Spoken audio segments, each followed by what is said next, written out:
In this season of The Big Talk, you are going to have access to 9 of the incredible speakers who spoke at the virtual showcase from the fall 2022 cohort of the Big Talk Academy.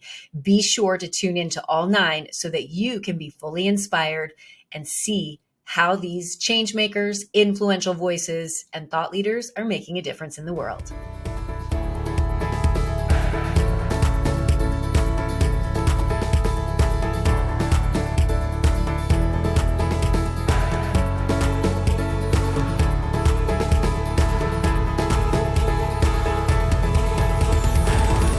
Stephanie McAuliffe speaks, writes, and teaches on the human condition and the impact of our internalized energetic patterns. She specializes in personal transformation and in multidimensional energy work.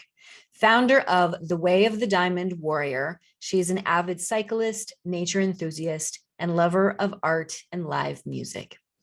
Please welcome to the stage Stephanie McAuliffe with How to Use Maslow's Hierarchy to Move Beyond the Limitations of Our Childhood Dreams.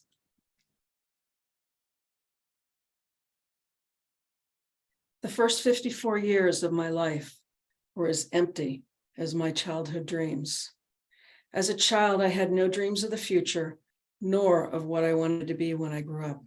My focus was on life right in front of me.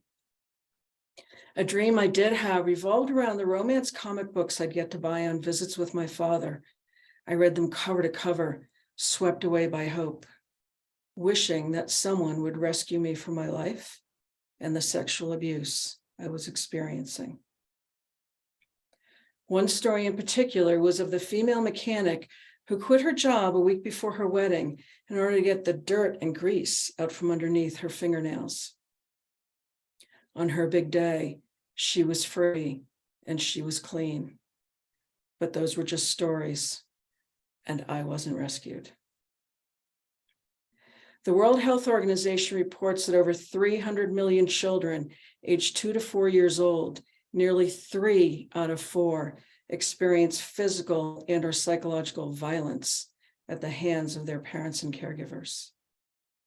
As children, we're naturally curious. Connection is a key that drives us. Yet through trauma, curiosity and safety are lost. In the United States, over 2/3 of children report experiencing at least one traumatic event by the age of 16. Trauma has become inherent in society. Who we are and how we show up for ourselves by the way we think, feel, and act is a direct result of our feelings of internal safety and trust. When our psyche is focused on survival, the ability to connect with our own true dreams may be one of our greatest challenges. Maslow's hierarchy of needs was first published in 1943 and is widely used and taught as a model for how we move through life. It begins with our physiological needs, which includes food, clothing, shelter, and sleep. The next 4 levels of safety, love and belonging, and self-esteem ultimately leads to self-actualization. The hierarchy presumes that we're motivated to rise based on our unmet needs, and that we're all trying to reach the top. When I look at my earlier years through the lens of Maslow, I had all of the trappings of a white middle-class upbringing. Safety was achieved via disassociating from who I was. Love and belonging meant I was going to have a career and never be dependent on anyone. My self-esteem was filled from the adrenaline rush of doing and always looking for the next promotion or accolade. I achieved self-actualization when I was at the top of my game managing a large international program on Wall Street.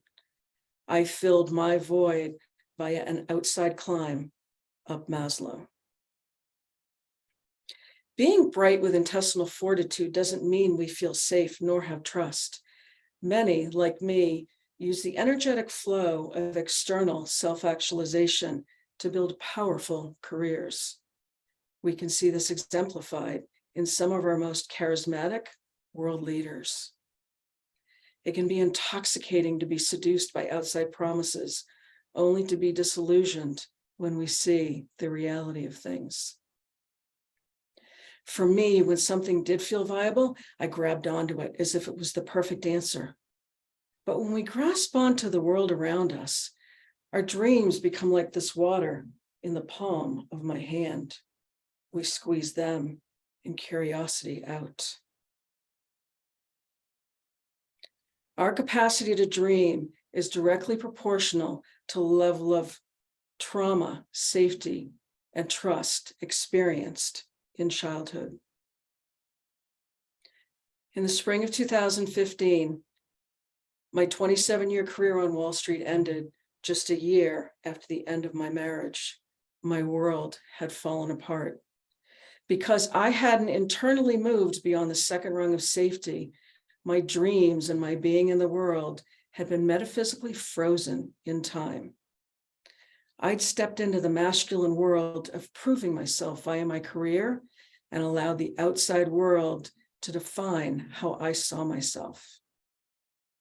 I'd done everything I thought I was supposed to do and found there was little foundation beneath me. There were many suggestions, one in which I was told to look at the world with childlike wonder. This really pissed me off. For many of us, our ability to tap into wonder and dream feels like a disconnect, like there's something wrong with us. What we need first is to feel safe, because dreaming isn't just an action, there's an energy and emotions tied to it. In the spring of 2019, I traveled to Thailand. At night, I'd float in the pool and look up at the stars. Rather than shut out the world, I allowed my mind to wander. There was great safety being held by the water. I'd begun my inside climb up Maslow. I began to ponder, what would it feel like to rescue myself? My physical body was no longer in danger, but my psyche hadn't yet found peace. Building my dreaming muscle has meant to stop looking to the outside world to validate who I am. It's meant to more deeply listen to and trust my inner voice, which took time and came in layers.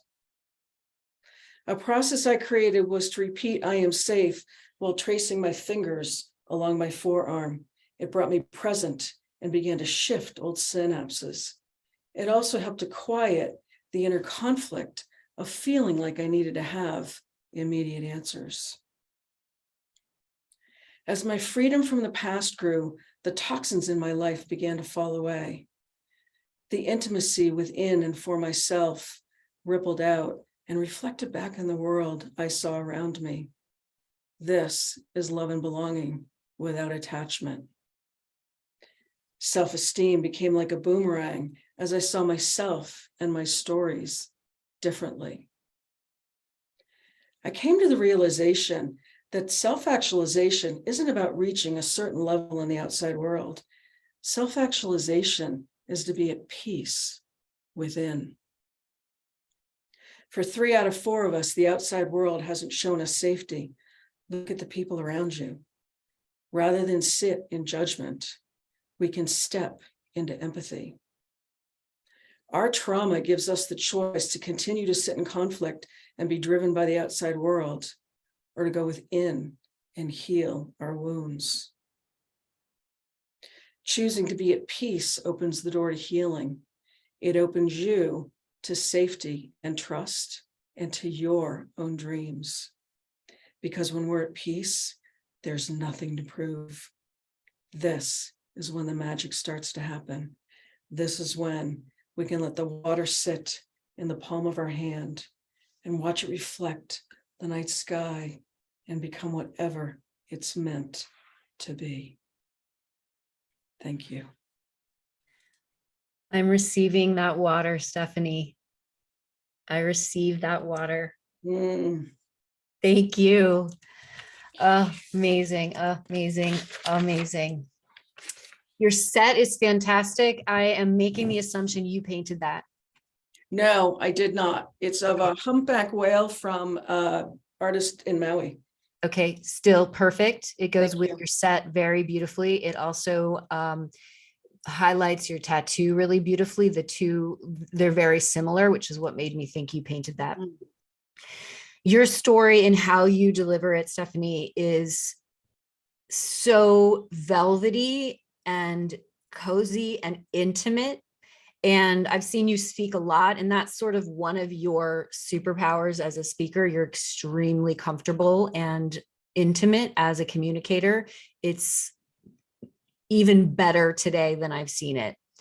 Bringing the stats in when you did was at the perfect moment of the script. You gave us that story. You talked about, your backstory. You allow us to kind of become comfortable with who you are and where we're going with you. And then you bring the stats in, which is really important. And then you connect Maslow and your safety and how that related to you then. And that's what I really loved, is you related it to yourself then, and then you teach us how you can relate it to yourself and how we can use it now. The water is such a special, spiritual, and feminine addition to this talk. And I'm really, really glad that you decided to use a prop.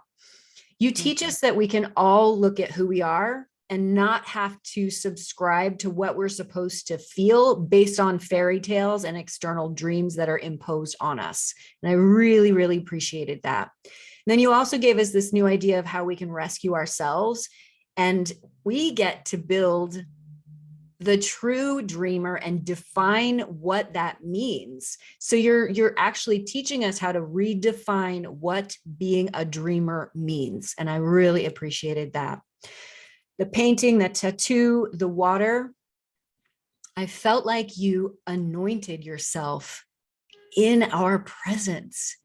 It was so naked and so beautiful watching you anoint yourself in front of us. Thank you for being willing to do that. And then again, teaching us to sit. We could either sit in judgment or we can step into empathy. I think all of us had a moment of awakening that then when you said that, because that's something that we can do right now. And we're always kind of sitting in judgment as human beings, but we can stop doing that and move into stepping into empathy. So I love this talk. I'm so proud of you. Thank you so much for being on this stage. Thank you, everyone. Thank you for tuning into the Big Talk. I would love to know what you thought of this incredible speaker. And if you have not yet subscribed, go ahead and subscribe and hit that notification bell so that you can get access to all of our upcoming episodes. And if you want to be on my big stage, go to thebigtalkacademy.com and give yourself an opportunity to also speak on the virtual showcase stage. Mwah. Big love, everybody.